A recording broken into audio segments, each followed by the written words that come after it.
Imagine a world where you could be productive without any stress, anxiety, or trauma.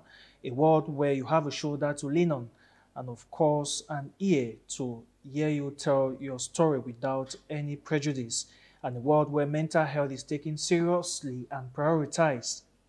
In Cameroon, mental health issues are still considered a taboo as the situation continues to exacerbate in a society where the COVID-19 pandemic, the crisis in the northwest and southwest regions of the country, as well as economic difficulties has weighed adversely on many people, increasing mental health concerns. The humanitarian body known as the Veneta Mwengela Foundation has been multiplying activities to alleviate the plight of vulnerable persons, giving back to the community in special ways. On the occasion of the World Mental Health Day coming up in the month of October, we shall be shining the spotlight on the activities of the Veneta Mwengela Foundation, as well as the importance of making mental health a global health priority. Stay with us. My guest is a primary health care provider, psychiatric mental health provider, and mental first aid instructor. She is also the founder and CEO of Prima Healthcare Systems and the Veneta Mwengela Foundation. She is a licensed provider in the states of Georgia and California and has her roots deeply embedded in the healthcare sector in Cameroon and the United States of America. Her passion is in preventive medicine, gathered from years of experience. Her goals and vision are to raise awareness about ways to achieve a healthy mind and body by identifying, understanding, and responding to signs of mental health illness and substance use disorder. Her foundation has and continues to do amazing works in the United States of America as well as Cameroon by shining the spotlight on mental health awareness and providing economic support to single parents. She is the first guest to make a comeback on the program In Depth since we began broadcast. Join me to welcome Veneta Mwengela, the founder and CEO of the Veneta Mwengela Foundation. Veneta Mwengela, thank you very much for joining us once again. Thank you. Thank you for having me. Actually, I'm keeping to my promise because the last time I sat in this chair, I promised I was going to come back and voici. Exactly. The last time you were here, we were here to talk about the launch of the Veneta Mwengela Foundation, and we are roughly 9-10 months into activities here in Cameroon, and you are back. Within that time, so many activities have been carried out, and that's what we shall be looking at in this edition of the program. Let's just begin with the latest that brought you to Cameroon. The Veneta Mwengela Foundation now has a center for well-being. What is this all about? So again, thank you for having me. So the Center for Mental Well-being is a place, and if you remember very well, when I was here the last time, I did mention that that was a vision of mine, that it was a goal for us to have a place where people can walk in and know that their mental health needs can be met. And when it comes to mental health, there are lots of needs that people have. It's not just one need. And you don't want to go to multiple places to have those different needs met. So having a center for mental well-being covers every need. So when you walk in there, depending on why you're there, you can be taken care of. So it is amazing that we have such a place. There's none in that area, and I felt like getting one done will be the biggest thing for me. So it's amazing. Like a one-stop shop. One-stop shop for your mental health needs, yes. Now, what are some of the services offered by the Center for Wellbeing? So right there, we're going to be looking at a lot of psychotherapy, because that's one thing I'm big on. With prevention, we want to do things that will keep you sane. You want to do things that will keep you going. You want to do certain activities that will keep your mental health concerns or challenges really at bay. So when you come in there, you have psychotherapy, you can have a place where you can exercise. Exercise has always been the biggie for me. I've always pushed on exercise because of the therapeutic effects that it has on your body. So when you walk in there, you can have a place where you can exercise. It could be just cardio. It could be yoga, all right?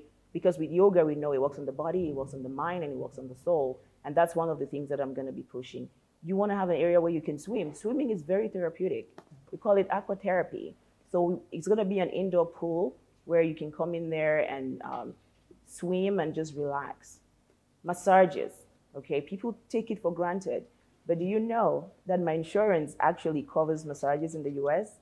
Because they understand the need for, if you get a massage, right, you're relaxed. So therefore, you cannot really suffer from issues like high blood pressure or stress or anxiety or depression because you're very relaxed, right? Yeah. So instead of them to pay for medications for hypertension, they rather pay for you to get a massage. So those are the kinds of things that I'm looking at. And some of the things might sound really far off, but with time, the more we're getting involved in the community, the more we're bringing evidence-based practice into our communities, our local communities. Because yes, I practice in the US, however, this is where I was born. And I feel like coming back here to bring that which, you know, I have achieved or that which I enjoy as well in the US back to my local communities is a very big thing for me.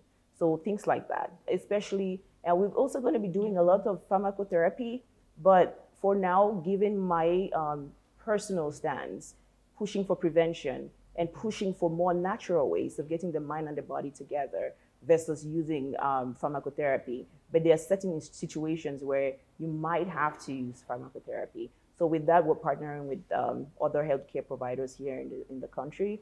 I'm not really licensed in Cameroon. I'm not sure the needs as far as prescriptions and stuff. I can write prescriptions in the US. So I'm staying away from that for now. But that is an option that is on the way once we figure out as far as licensing and prescription rights and stuff like that. So. Now, you're bringing this to Buea, which of course has been one of the areas affected by the Anglophone crisis.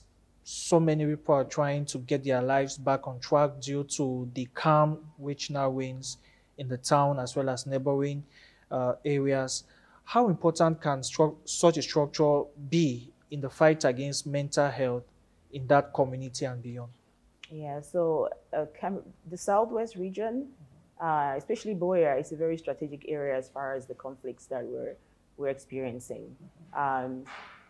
The big thing is most people who've gone through traumatic experiences, which for many, the crisis has been very traumatic, given the nature of the events and the activities of what is going on. Added to COVID-19. Yes. And also... Oh, yes. Then came the COVID-19 pandemic, which was like a global sensation or global thing that kind of like put everybody, we all went through some kind of collective trauma, right? So anybody can relate. So putting this center in the middle of where the need is, it's going to make it very accessible for people so that people don't have to travel very far. Let's say, for example, if we had a center in Yaoundé, economically, it's not feasible to really reach the needs. I know that some people might be able to afford to travel to Yaoundé to enjoy such a facility.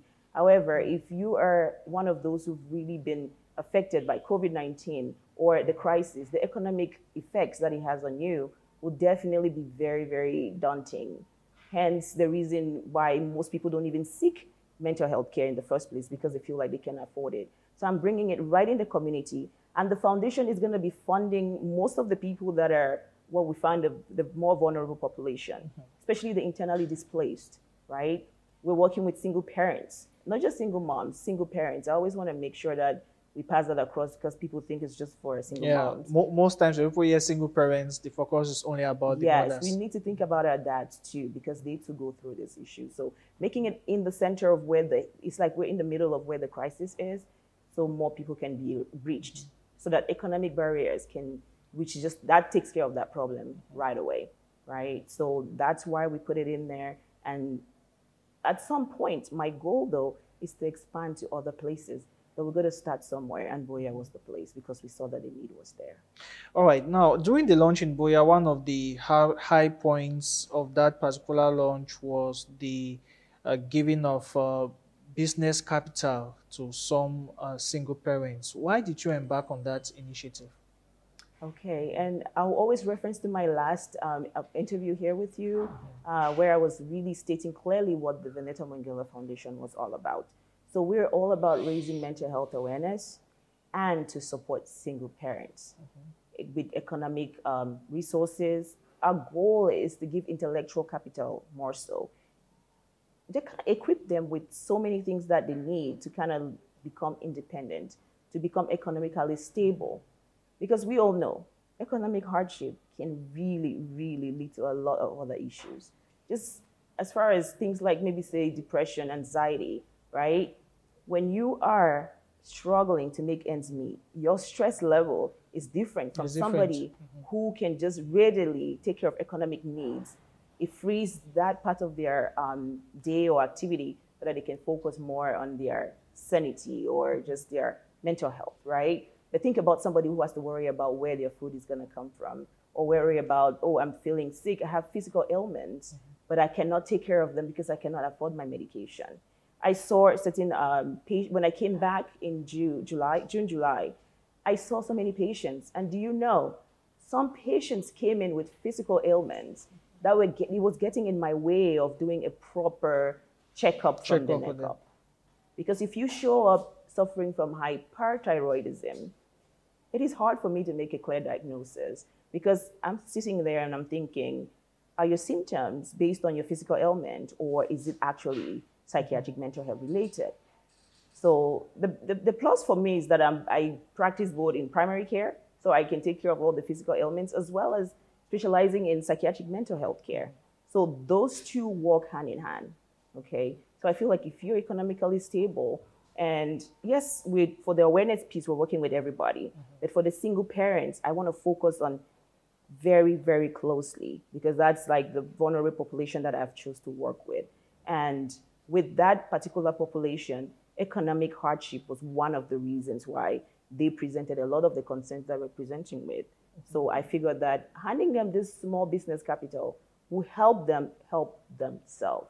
So I'm not big on the charity mentality. I always say it, the hand me down and telling people what they have to do, or waiting every end of the year or rentrée scolaire to get a backpack with books. Okay, what if next year the foundation doesn't show up?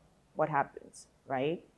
But if I can empower that single parent to be able to have the economic resources to provide for their kid, the anxiety level is down, all right? They're not sitting and waiting if some foundation is gonna show up during rentrée scolaire to give the supplies to school, because they'll be able to purchase those supplies.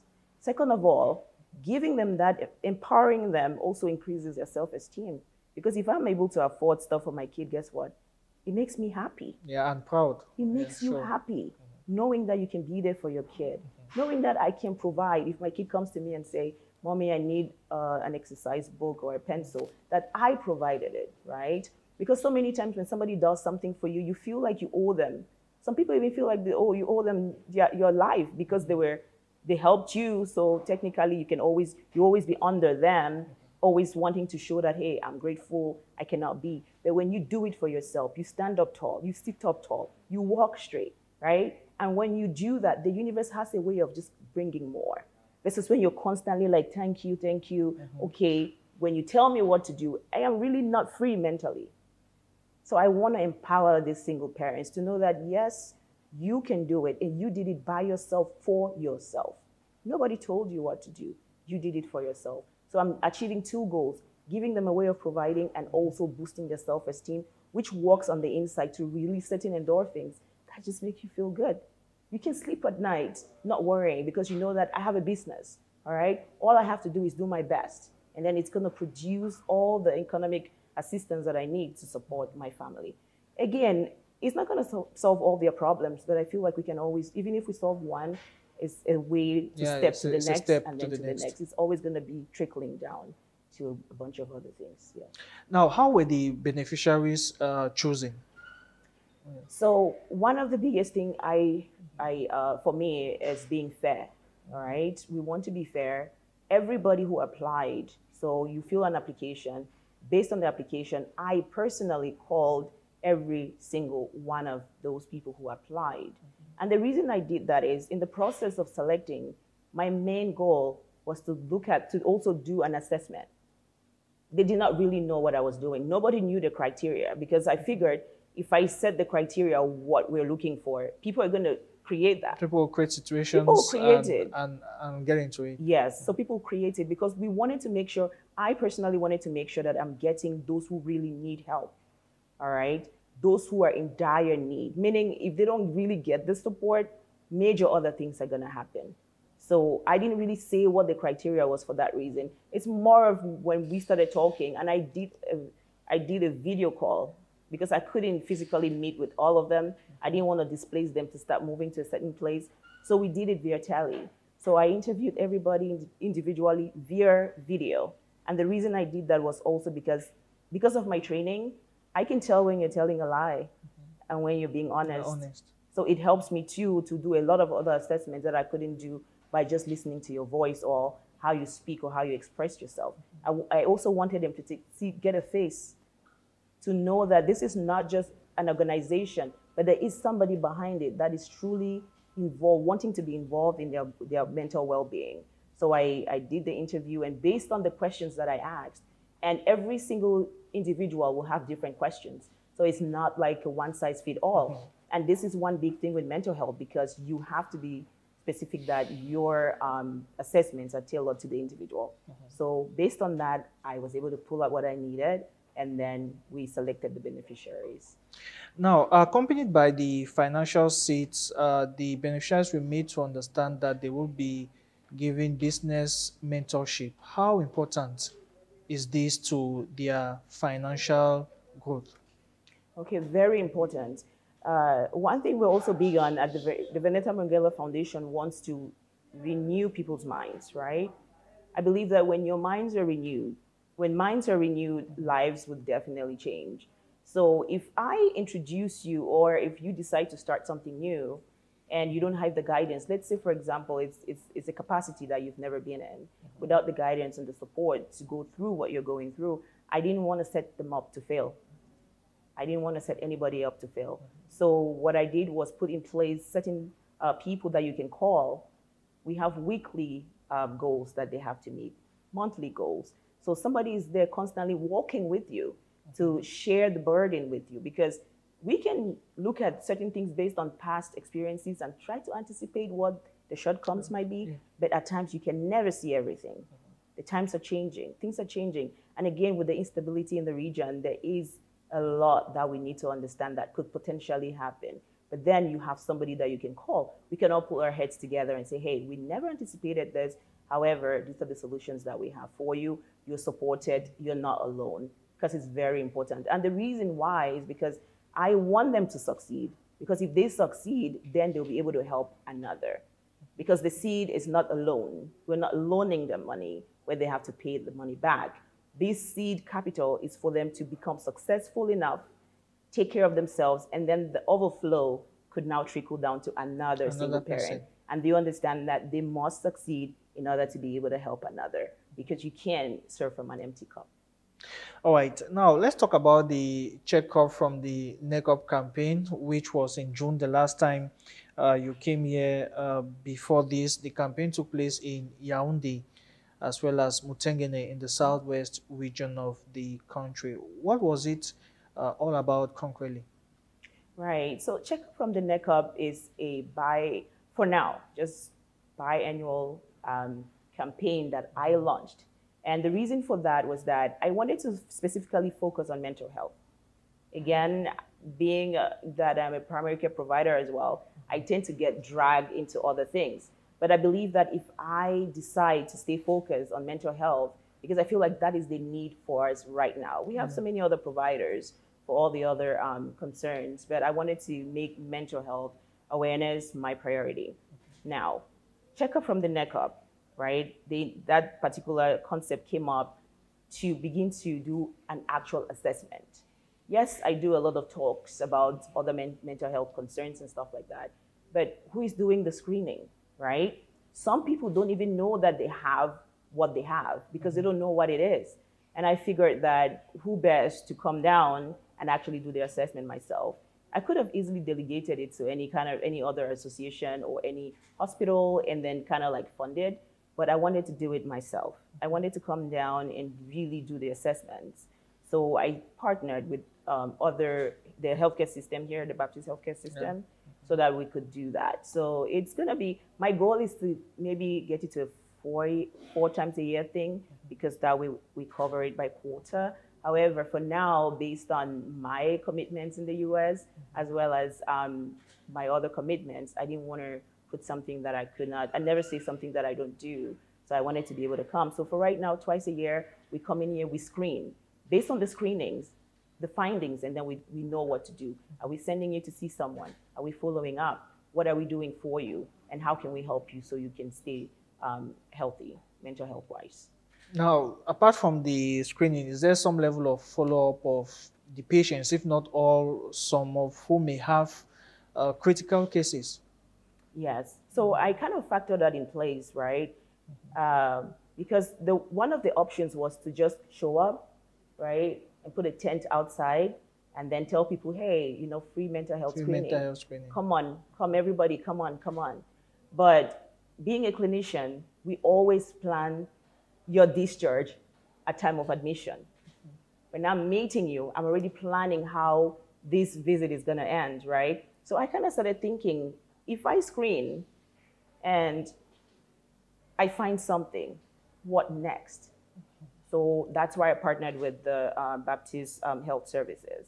I realized that they had mental health centers in most of the major cities in Cameroon, all right? So I figured that if I partner with an entity that's already here, that has been providing mental health care, not free, of course, then whatever screening we do, we can hand them over to those people that are already on the ground. For proper follow-up. For proper follow-up. However, the one missing, the gap they had was for psychotherapy. They did not really have psychotherapists. They're big on pharmacotherapy here. That's what I noticed. So I personally still do follow up the patients all the way from the US.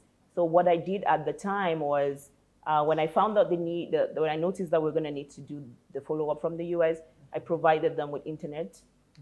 And then this is the mental health department in Yaoundé. So I provided them with a device. So we do what we call telepsych. So during the pandemic, that's how we saw patients in the US. Yeah. So I said, why not try it here? I wasn't sure about the internet capacity, of if it's going to work or connections and stuff like that. But amazingly, it's been working really good. So I set up telepsych. I do see the patients. The time zone for right now is kind of like what I'm working on. So I do see them all the way from the US and follow up with the patients that I saw when I was here, the ones that need especially psychotherapy. All right. Now, in terms of the partnership with the CBC, how fruitful has it been, particularly in this crusade to ensure that mental health awareness becomes a thing for everybody? Okay. So like I said before, they provided the facilities where I saw the patients. So it was, and given that it's something that they're already doing, it was kind of easy for me to just integrate and go in there and work with the staff. So I saw them before the initial screening.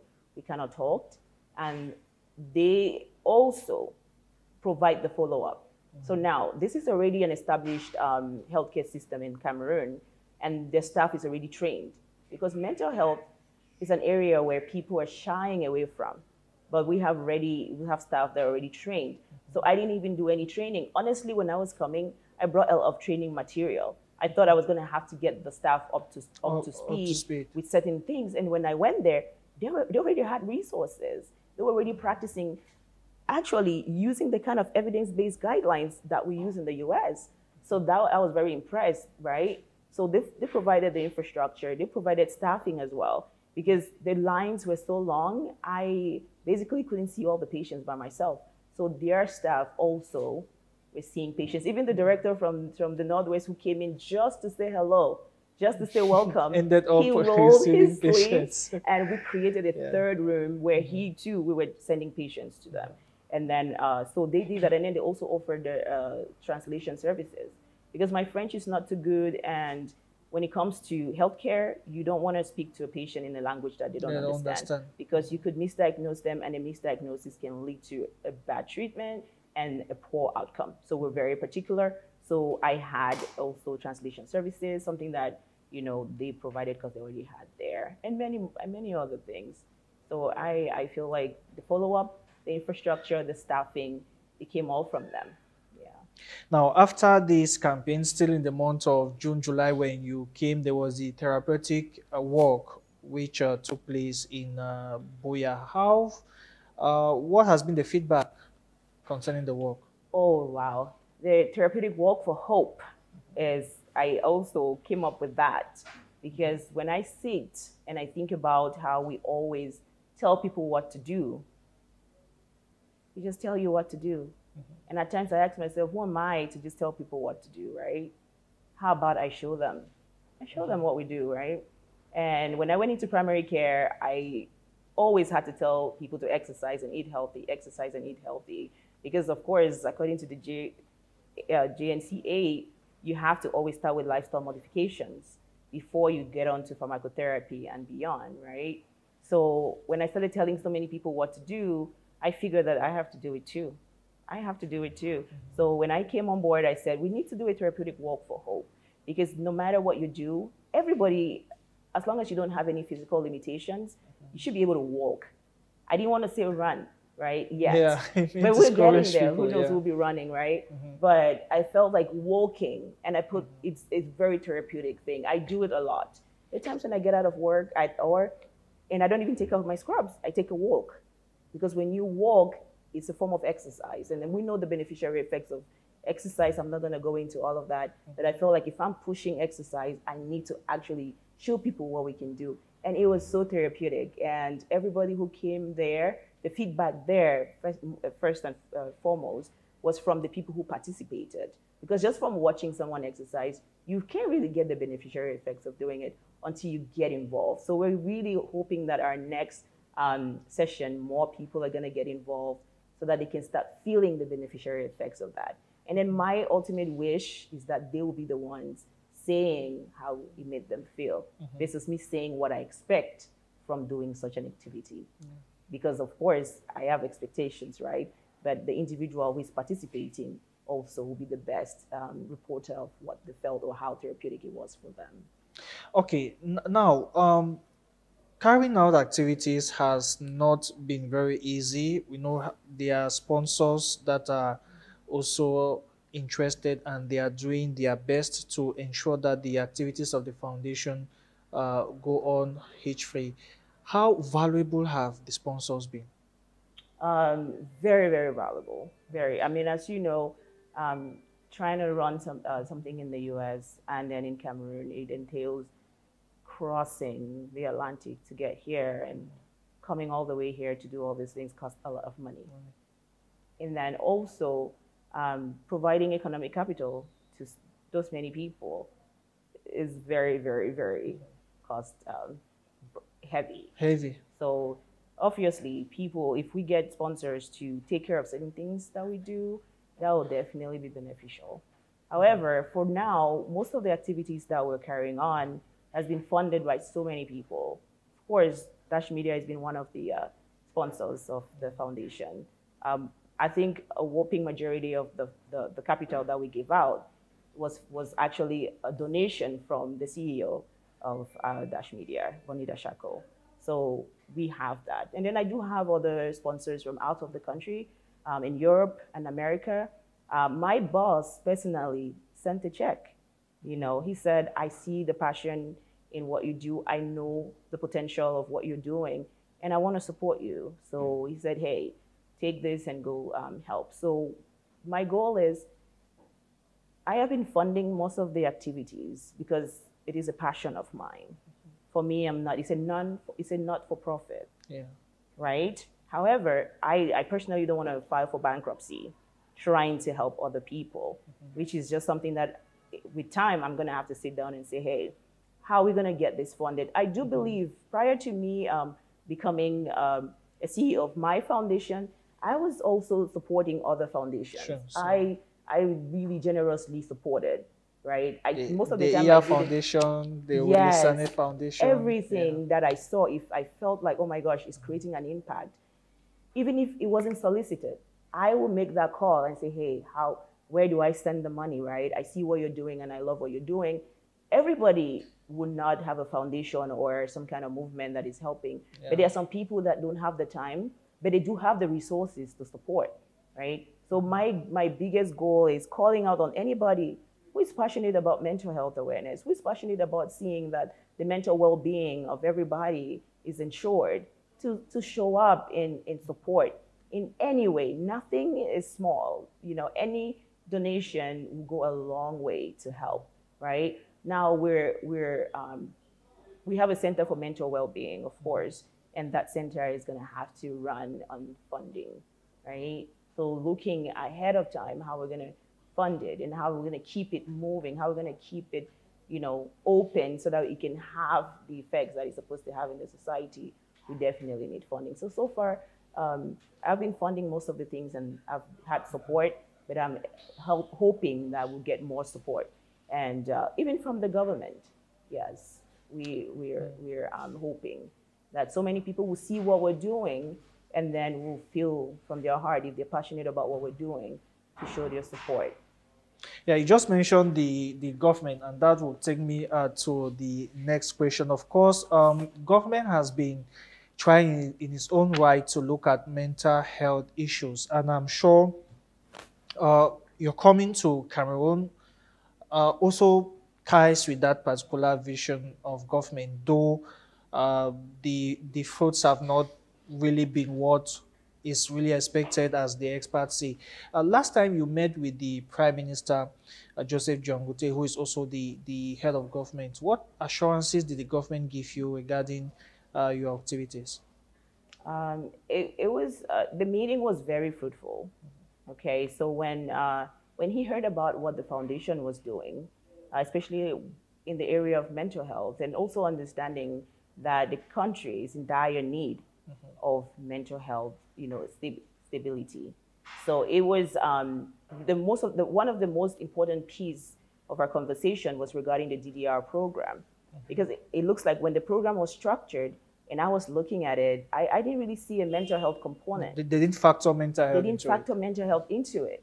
And I do understand in this area we have the issue of stigma that is related to anything mental health. People typically don't think about it as the first, reaction. But as a clinician and a specialist in psychiatric mental health, that will be the first thing I want to see, right? If it's missing, I'm going to cringe and be like, oh my gosh, what's going to happen to the minds of these people we're trying to rehabilitate, right? Mm-hmm. How are they going to process what just happened? If I'm deciding to come back and renew my life and come back into society, there's certain things that I've gone through that if I do not address, will become problematic when I eventually integrate. And guess what? If you reintegrate somebody whose mindset has not been renewed or rehabilitated, so we can rehabilitate the physical body, right? If you get a wound, we can put a Band-Aid or put antibiotics, we take care of that. However, the mind, you cannot put a Band-Aid on the mind. You cannot access the mind. You cannot even go into the mind to truly assess the damages that has been done. Mm-hmm. Because guess what? There is no device to kind of read the mind's construction, all right? So you have to have trained clinicians to do assessments, to understand the level of damage, and based on the assessments, they'll be able to know what kind of treatment plan that these people need. But if you take somebody that has gone through traumatic experiences, or even done things that I don't want to speak right now about, because those are things that I don't feel like we need to foster, but they do need attention, they do need to be assessed. And based on that assessment, we're going to know how they can safely reintegrate into the society. So if we reintegrate people that are not safe mental-wise or have not been analyzed, psychoanalyzed, all right, and then you bring them in, they cannot function as regular people, all right? Because based on what has gone, what they've been through, certain things are going to manifest. It's inevitable. So we have to address that and then come up with a plan that's going to take care of that particular need, all right? So it's hard. People cannot see it physically, and that's why it's hard. It was easily overlooked. So we talked about that, and it was something that was actually they're going to have to see ways to do that and how they can support. And based on that, there was a follow-up meeting. There was a follow-up meeting in the U.S. So the regional assembly for the decentralization committee, we actually met in the U.S. It was a follow-up from the meeting that we had with the Prime Minister. So a team came on and we had an extensive meeting. It was almost 8 hours long or more, which they're actually saying that, yes, we're ready to support. So that's something that once I returned, we actually met 2 days before my trip coming here. Okay. So I told them about the follow. Of course, it was based on the meeting we had with the Prime Minister. that they actually had me involved in that talk. So we're going to follow up upon my return. So, of course, by the end of the year, I'm very hopeful that a lot will come out of that meeting. But for right now, that's what it is. It's in the pipeline. It is in the pipeline. All right. Now, the United Nations as well has also made mental health a top priority. In fact, the occasion of the World Mental Health Day calls on the governments across the world to make mental health a key priority. You were also at the UN head office in Yaoundé. What came out of it? Oh, it was an amazing meeting. When I went there, I met with Dr. McKees. She's involved with the GBV. Gender-based violence. Yeah, so they're very big on that. And that was also another big area of interest for the foundation, helping people that have gone through gender-based violence. And when I come into this area, I know that most of the time people, when you hear of gender-based violence, you think about women only, all right? Yeah. And one of the issues that I also want to bring up is that men too do go through violence, all right? It might not be as common here, but it does exist, and you'll be amazed to know that it does exist here. So that's one of the things that I wanted to bring to light. But I met with Dr. McKees, and we were looking at how the foundation can also support individuals that have gone through gender-based violence. Because when you go through gender-based violence, just like any other traumatic experience, you do have a lot of side effects. I use the word side effects for the lack of better word. I don't want to use clinical terminology, but those side effects will show up in your life in ways that will make your living dysfunctional. And dysfunctional living is no way for anybody. But we don't want to ignore those needs and then just move on like everything is okay and then start having these things resurface, right? If you were physically abused, right, there is no way you can just move on and say it was okay. Yeah. All right, you need beyond I am sorry to kind of take care of those side effects. So that will only come with a clear psychoanalysis and a clear treatment plan that's going to take care of the specific needs. When it comes to mental health, the needs are very specific. So it's going to show up from that assessment. Unfortunately, we can pull your blood and put it in the lab and get results and then say, hey, this is what you're going to need. Your cholesterol is low. Go ahead and, your cholesterol is high. Go ahead and stop eating fatty foods, right? That's easy. But I have to psychoanalyze you post-trauma, right? Post-violence. Because the hospital probably took care. Maybe you had wounds. Maybe you had a black eye. Yeah. It's easy. The doctor can see it and go ahead and see what they can do. But what happened to your mind? What happened to that individual that was violated? Nobody ever asked. And that was the main reason why I focused on single parents. Because every single parent went through something. Went through something to be able to become a single parent. The death of a spouse. Maybe you were raped. Maybe you got a divorce. All these things are traumatic. People just say, okay, move on. All right? The kids will be taken care of. No, how about that individual? That person that experienced it. That need that they have. They can't sleep at night. Maybe they're crying. They're suffering in silence. We want to go there with them. And that's the area, the dark areas that I want to go to. It might be at times controversial, but yes, there are certain things that we have to address. The more we address them, when you start shining light in that dark area, that is the very first step. That's the very beginning of the solution. If you act like it's not there, it's going to grow. And it's going to grow. And just like cancer, it's going to eat up the entire human being, and we don't want that. So most of the time I say, I want you to listen to me when I'm talking about certain things. I want you to listen to me when I'm doing preventive talks. I don't want to see you in my office because by that time, it might be too late.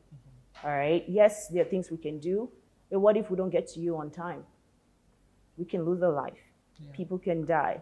So women who've gone through abusive situations, some people would rather kill themselves than to go through that again. But no, we want to tell you that yes, you went through that traumatic experience, and we do not take it lightly.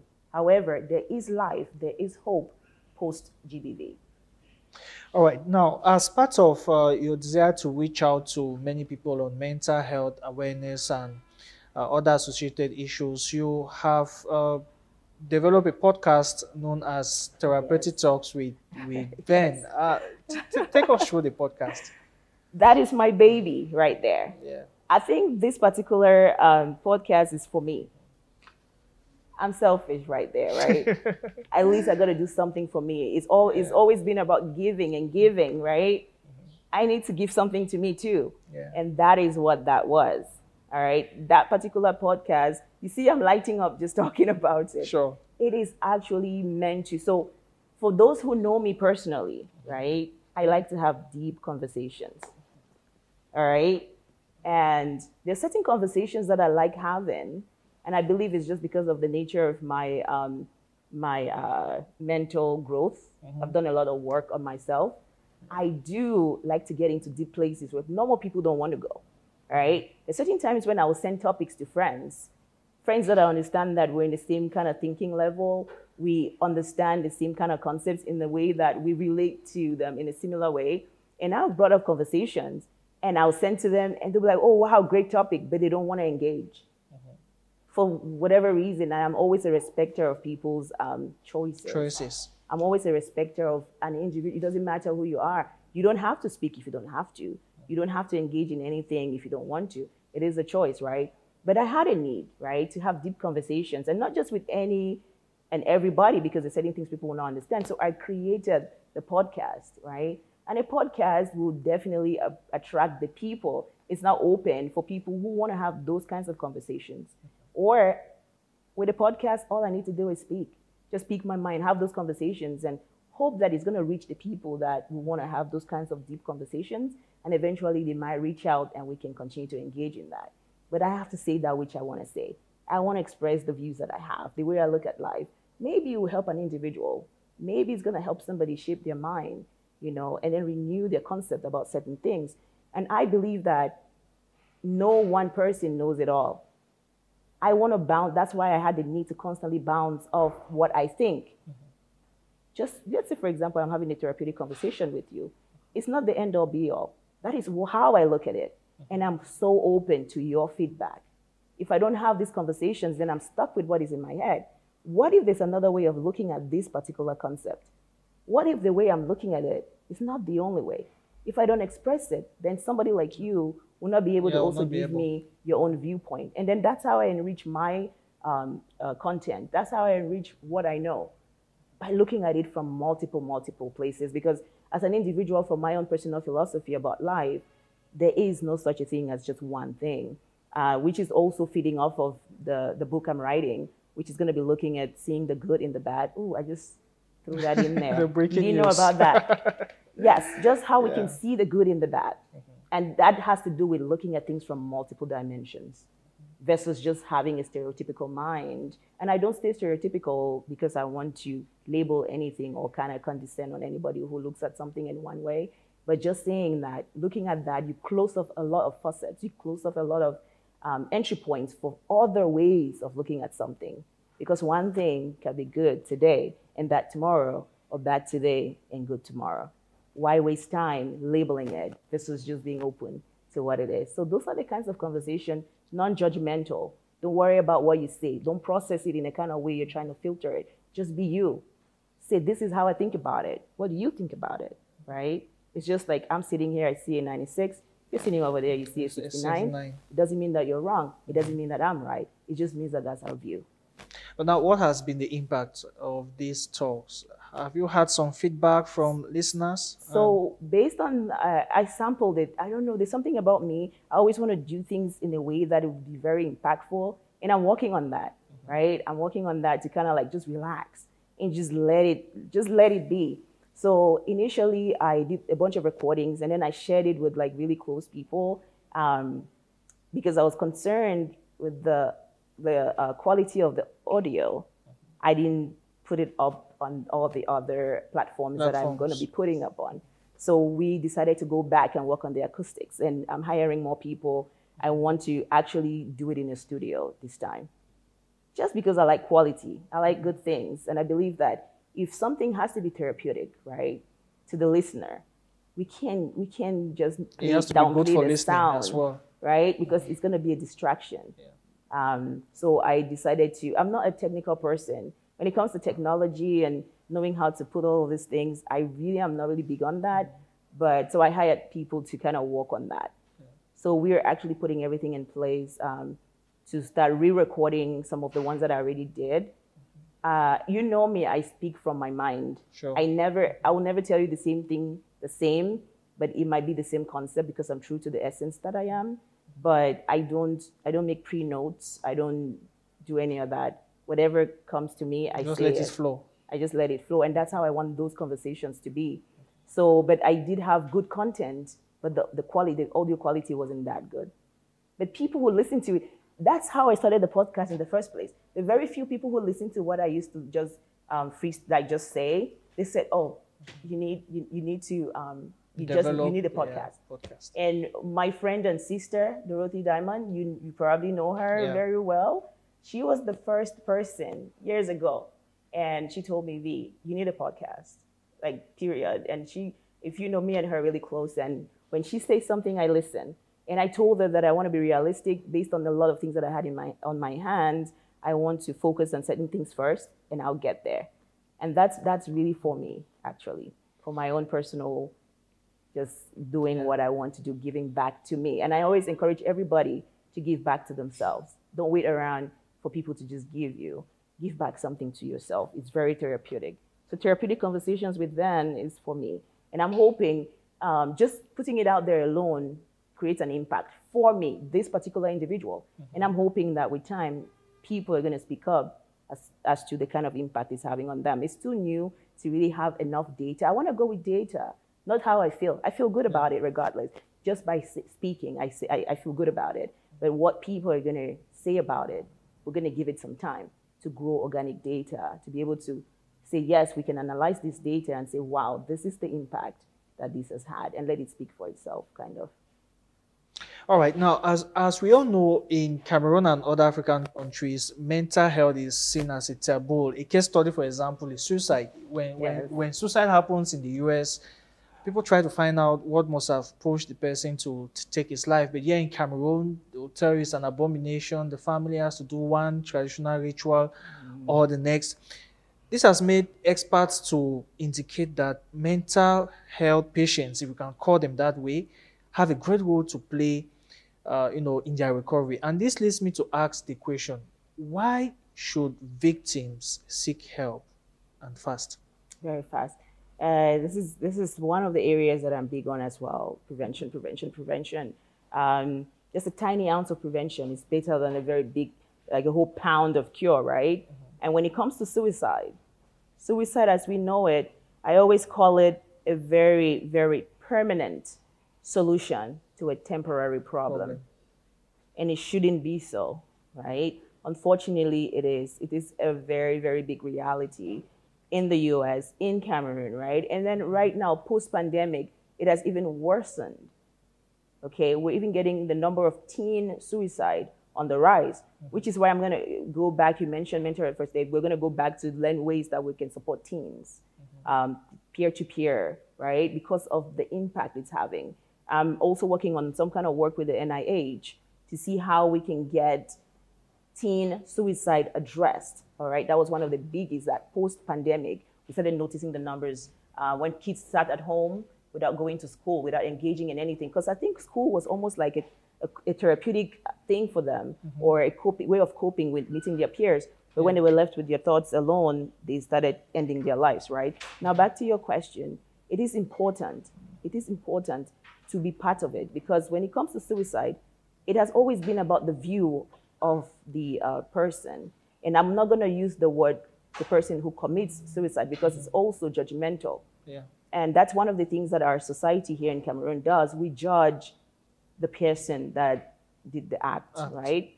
It's right now, with the new literature and the new evidence-based practice, the language to use is actually say somebody who died of suicide.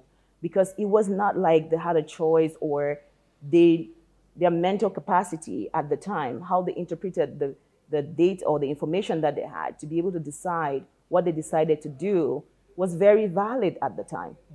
Most of the time, some of us don't know why, because they probably didn't leave a suicide note. Some do leave a suicide note to kind of say why they did what they did. And for the family members of those individuals, they get a little degree of closure, right? But what about the person who was just found dead? okay?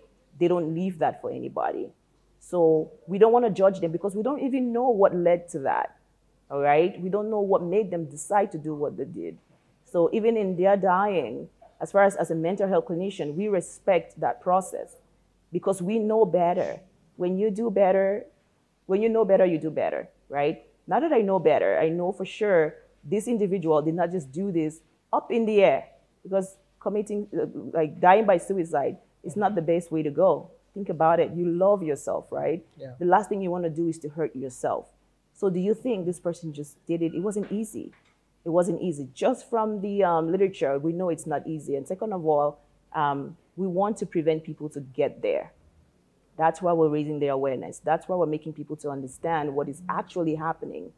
Because when your mind begins, when you renew your mind about those concepts, the actions that you take will be different.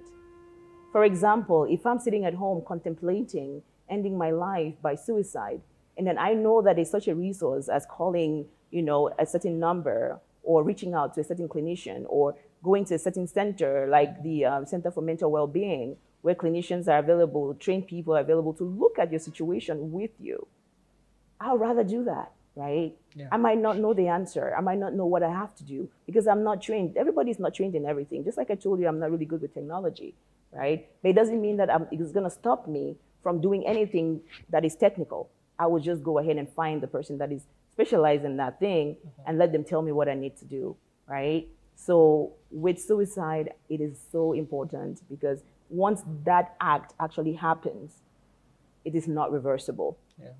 It is not reversible. And then second of all, I want to work on the stigma associated with it. Like you rightfully mentioned, here in Cameroon, if you die by suicide, they don't even touch your corpse. At times, there are places where if you were hanging up in the bush, they'll dig a hole around where you did it and you just drop in there. Nobody cries. They say you don't have to cry.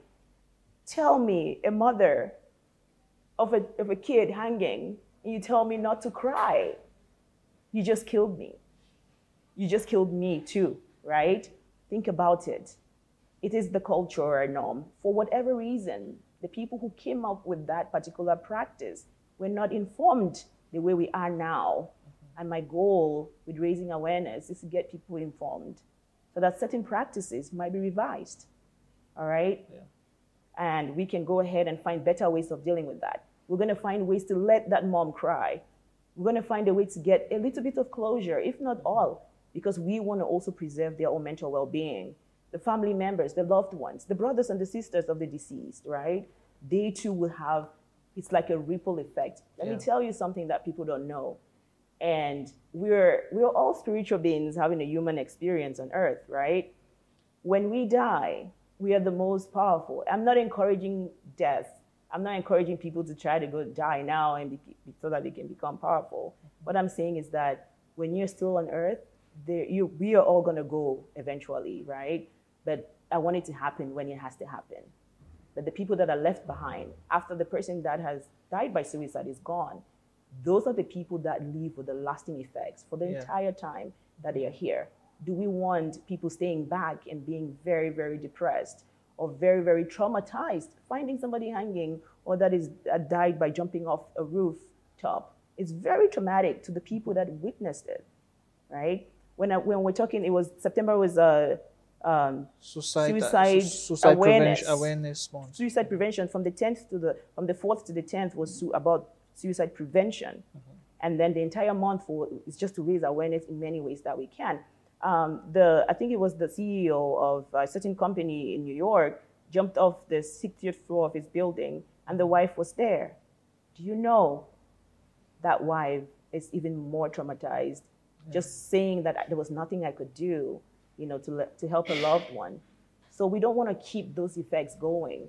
Not only do we want to keep people around, because when you're here, there is a reason why you're here. You have a potential that you're serving the universe. So when you go, you've robbed everybody else, but then the lasting effect, we want that to be addressed too. So I'm very big on it, because if we can all raise our voices, if we can all begin to sing the same song, if we can all begin to look at these issues from a unified front, then the impact of erasing certain barriers that the stigma is posing will be very, very great. I might have started a foundation to raise mental health awareness, but my goal is to get more people involved, to get more people to begin to see, to have light bulb moments going, wow, to have aha moments where they're like, wow, we want to get involved. We want to be a part of this because it is for the collective whole. It is for the greater good of the society. And if not having, why not the continent, and why not even a bigger global effect? Because we're all, in a way, part of this one universe.